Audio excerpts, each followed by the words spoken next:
ሰላም ቤተሰቦች እንዴት ናችሁ? ደህና ናችሁ ወይ? እንዴት ናችሁ? ሁላችሁም በያላችሁበት ስፍራ የእግዚአብሔር ጸጋ ሰላም ሁሉ የበዛላችሁ ይሁን። እንግዲህ ይሄን ሰሞን በተለያዩ ቪዲዮ በተለያየ ሀሳብ ያላቸው ቪዲዮዎች ወደ እናንተ እየመጣዋለሁኝ። ይሁንና የዚህ ሳምንት መጀመሪያ ላይ አንድ ቃል ወደ እናንተ ይዤ መጥቼ ነበርና በዛ ቃል መሰረት የተነጋገርናቸው 3 ነጥቦች ነበሩ። ዛሬ የዛን ክፍል ነው ይዤላችሁ የመጣሁት።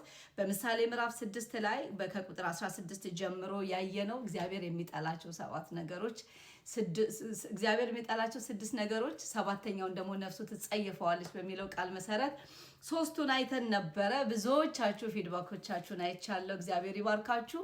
ትልቁ እውነት እኔ የእግዚአብሔር ቃል ስፔሻሊ እኔን የመከረበትን እኔ ገሰጸበትን በእግዚአብሔር ቃል ፊት መሆን ማለት ፊልተር ማድረግ ማለት አይደለም። እኔ በጣም ነው አንድ ትምህርት እየሰማሁኝ በጣም ነው የተገረምኩት። እውነት ነው የእግዚአብሔር ቃል ፊት መሆን ፊልተር አድርገን ያሉብንን ጠባሳዎች ያሉብንን ከለር አንባላንስ የሆኑ የቆዳችንን ከለር ሜካፕ አድርገን እንደምንሸፍነው አይደለም። በእግዚአብሔር ቃል ፊት መሆን ማለት በመስታወት ፊት መሆን ማለት ነው።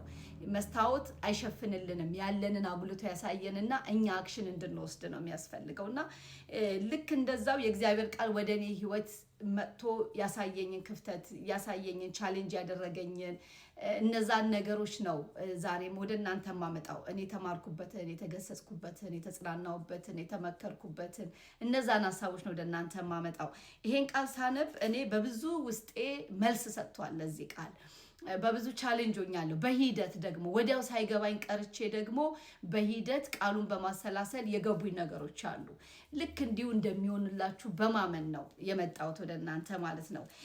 ባለፈው በምሳሌ 6 ከቁጥር 16 ጀምሮ ስናይ እግዚአብሔር የሚጠላቸው 6 ነገሮች ናቸው ይላል። 7ኛው ነፍሱ አጥብቃ ትጸየፈዋለች ይላል እና ቪዲዮውን ተመልሳችሁ ሄዳችሁ ቲክቶክ ላይ ያላችሁ እንዲሁም ደግሞ ፌስቡክ ላይ የምትከታተሉ ሰዎች ሁለቱም ጋር እንዲሁም ዩቲዩብ ላይ ማድረጊዋለሁ። ሾርት መሴጅ ስለሆነች ሰዓታችሁን አትወስድባችሁም እና ተመልከቱት። በጣም የሚገርመው እንድናስተውልበት በጣም የፈለኩት እግዚአብሔር የሚጠላቸው 6 ነገሮች እግዚአብሔር የሚጠላው ልንጠላ እንደሚገባ አውርተናል። እግዚአብሔር የሚጠላቸው ነገሮች አሉ ካለ ቃሉ አሉ ማለት ነው። ስለዚህ እኛ ደግሞ ልጆች ነን፣ አባታችንን ልንመስል ግድ ይለናል። ስለዚህ እግዚአብሔር የሚጠላው ልንጠላ ይገባል። ቀጥለን ስናነበው ደግሞ 7ኛው ነፍሱ አጥብቃ ትጸየፈዋለች ይላል። እግዚአብሔር ከመጥላት አልፎ የሚጸየፈው ነገር አለ። ስለዚህ እኛም በህይወታችን ውስጥ አባታችን የተጸየፈው ልንጸየፍ ይገባል። እንደነዚህ አይነት ቃሎች በዘልማድ እየተረሱ የመጡ ናቸው እና ምን ብያለሁ የመጀመሪያ ቪዲዮ ላይ ከደቀ መዝሙር ትምህርት ስንማር ወይም ደቀ መዝሙር ትምህርት ስታስተምሩ ይሄንን አካታችሁ ማስተማር ግድ ይላል። አንድ አገልጋይ ወይም ደግሞ አንድ የእግዚአብሔር መንግስት ሰራተኛ ሲቀረጽ የመንግስቱ የሚመጥንበትን ህይወት ለመኖር ግድ ይለዋል። ያ ህይወት ደግሞ ሁሌ ሪፍሬሽ እየተደረገ ሊነገረው ይገባል። አንዴ ለደቀ መዝሙር ተሰርቶ ደቀ መዝሙር መንገድ ለመጀመር የምንማረው ትምህርት እንጂ በቃ ተምረሃል በቅቷል የሚባላለን። በየጊዜው የእግዚአብሔር ቃል ከዘፍጥረት እስከ ራእይ ልንማረው ሊነገረን ይገባል።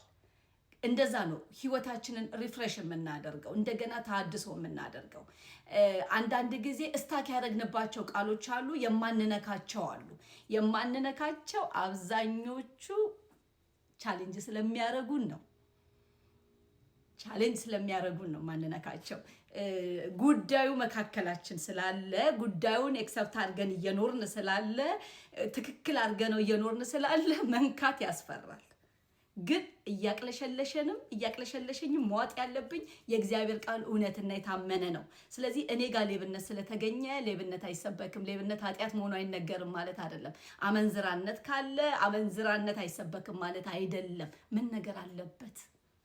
አንዳንዱ ነገር በመናገራችን ከህይወታችንም ከሌላውም ህይወት ይወገዳል።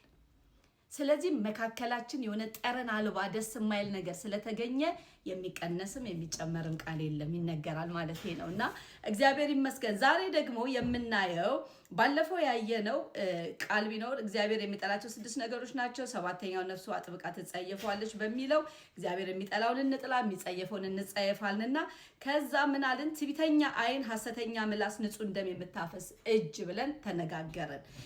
እዛ ላይ ብዙ አውርተናል፣ አልመለሰም።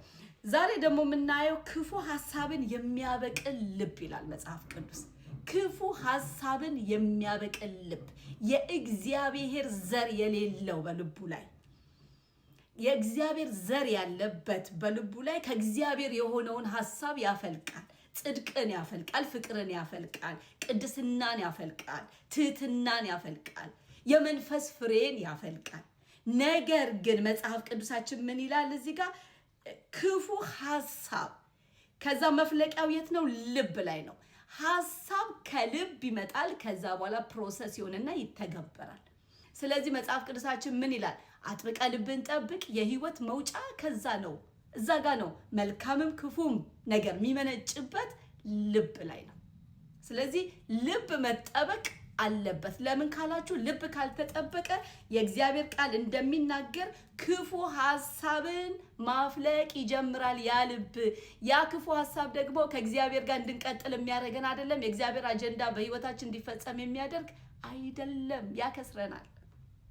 ስለዚህ ወገኖቼ ልናስብበት ይገባል። እግዚአብሔር የሚጸየፈው ነፍሱ የምትጠላው ነፍሱ የምትጸየፈው የምትጠላው ነገር ምንድን ነው ካላችሁኝ የእግዚአብሔር ቃል እንደሚናገረው ክፉ ሐሳብ የሚያበቅል ልብ፣ ወደ ክፋት የሚሮጥ እግር፣ ለክፋት የሚሮጥ በቃ ለአመጽ የሚሮጥ እግዚአብሔር ለማይከብርበት ነገር የሚሮጥ ጥላቻን ለማባባስ የሚሮጥ ቅድስና በሌለበት ሰፈር ለመገኘት የሚሮጥ የእግዚአብሔር ክብር በማይገለጥበት ወይ የእግዚአብሔርን ክብር ሊያዘገይብን በሚችል ነገር ላይ የሚሮጥ እግር ወደ ብዙ ነገር ይሮጣል። እግር መቀደስ አለበት። እግር የሚረግጠው ብዙ ነው። ምክንያቱም ለየትኛውም ኃጢአት ለመተግበር በሐሳብ ከሆነ በኋላ ቀጥለን በተግባር ለመተግበር እግራችን ይራመዳል። ጸበሉት የትኛውም ነገር በሉት ለመገናኘት እግራችን ይሄዳል። ስለዚህ ምን ይላል? ወደ ክፋት የሚሮጥ እግር። ምናልባት ያ ክፋት እግር ይሄ በሁለቱ እግራችን ብቻ ላይሆን ይችላል። ልባችን እንደ እግር ሆኖ ሊሮጥ ይችላል። አስተሳሰባችን ሊሆን ይችላል። ግን ሊትራሊ እዚህ ጋር የሚናገረው ስለ እግር ነው። ስለዚህ እግዚአብሔር የሚጠላው የሚጸየፈውም ነገር ነው። ልናስብበት ይገባል። ዛሬ ወዴት እየሮጥን? ለመተባበር ወዴት ነው የምንሮጠው? ምን ለመተባበር ነው የምንሮጠው? ምን ለማድረግ ነው የምንሮጠው? የእግዚአብሔር ቃል ነው የሚለው። ይሄ ለኔ ቻሌንጅ፣ ለኔ እግዚአብሔር ያወራበት የተናገረበት መንገዴን ያቀናበት ነው፣ የገሰጸበት ነው፣ የመከረበት ነው፣ ያጽናናበት ነው። ለእናንተም ይጠቅማችኋል። በሶስተኛ ደረጃ ወደ ክፋት የምትሮጥ እግር ካለ በኋላ በሐሰት የሚናገር ሐሰተኛ ምስክር፣ በወንድማማች መካከል ጠብን የሚዘራ። እግዚአብሔር ከዚህ ይጠብቀን። አሉ ወይ እኛ መካከል ካላችሁ በደንብ አሉ፣ በደንብ አሉ።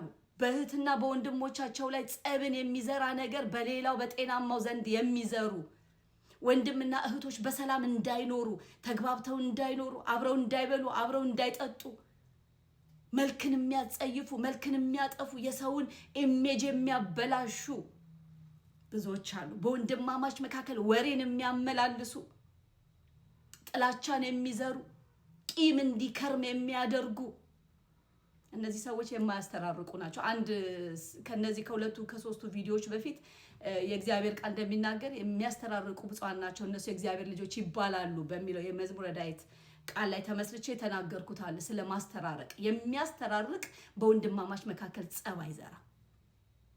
በውሸት ያስታርቃል እያልኳችሁ አይደለም፣ እውነትን ተናግሮ ያስማማል። ስለዚህ ጸብ አይዘራም። እዚህ ጋር የሚለው ሰው በሐሰት የሚናገር ሐሰተኛ ምላስ እግዚአብሔር የሚጠላውም ነው የሚጸየፈውም ነው። ልንጠነቀቅ በጣም ይገባል ከአንደበታችን ስለሚወጣው ነገር። ሐሰተኛ ነገር፣ ውሸት፣ የውሸት አባት ሰይጣን ነው። ውሸት ከሰይጣን ነው። የምንዋሽ ሰዎች ከኔው ጭምር እንጠንቀቅ። ትንሽ የምንላት ውሸት ጭምር ለማን ዕውቅና እየሰጠን እንዳለ ልናውቅ፣ ልንገነዘብ፣ ልንጠነቀቅ ይገባል።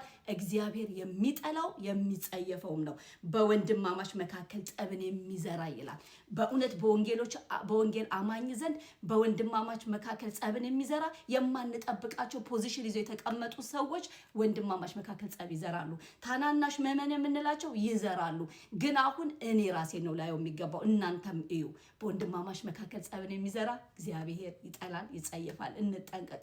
አንደበታችንን እንጠብቅ። እግራችን የሚሮጥበትን